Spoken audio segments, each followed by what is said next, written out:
16-iyul kuni Prezidentimiz raisligida mahallalarda yangi muhit yaratish hamda mahalla yettiligi faoliyatini samarali tashkil etish masalalariga bag'ishlangan video selektor yig'ilishi o'tkazildi.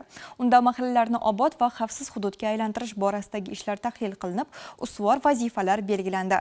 Yig'ilishda o'z vazifasini sidqidildan bajarayotgan xodimlar mehnati alohida e'tirof etildi.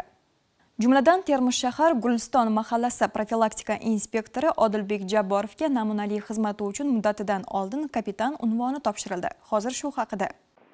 Bugungi kunda mahalla yettiligi tizimi orqali mahallalarda xavfsiz muhitni ta'minlash, aholi muammolarini o'z vaqtida hal etish va hududlarni obod qilish borasida samarali ishlar olib borilmoqda. Ayniqsa, profilaktika inspektorlarining faoliyati natijasida jinoyatchilik va huquqbuzarliklarning oldini olishda ijobiy natijalarga erishilmoqda. Termiz shahridagi Guliston mahallasi ham uzoq yillar jinoyatchilik ko'rsatkichi yuqori bo'lgan hududlardan biri sanalgan. Biroq joriy yilning dastlabki 6 oyida mahallada birorta ham jinoyat sodir etilmadi. Bu natija video selektor yig'ilishida prezidentimiz tomonidan alohida e'tirof etildi.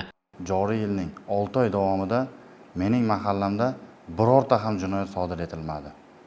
Buning sababi doimiy ravishda mahalla yettiligi bilan profilaktik hisobda turadigan fuqarolarning yashash uylariga borib, ularning doimiy nazoratini yo'lga qo'yganmiz va hokim yordamchisi bilan ularning bandligini ta'minlaganmiz.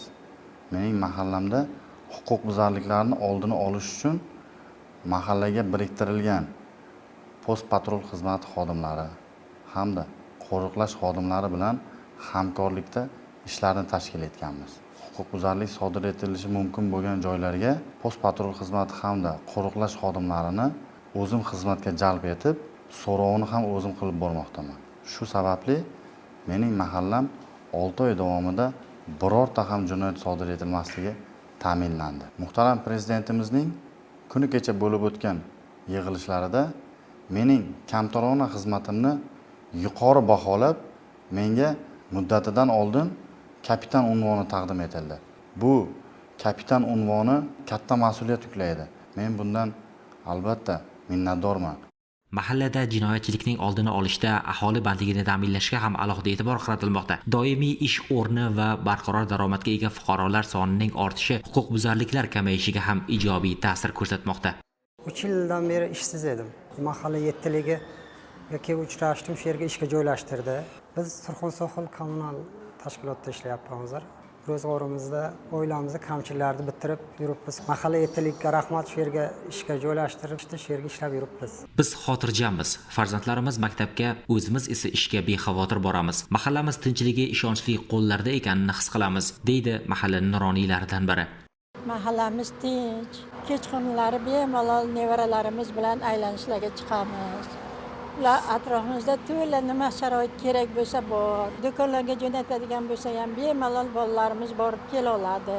Mahalla oqsoqollari ham yaxshi ishlashyapti.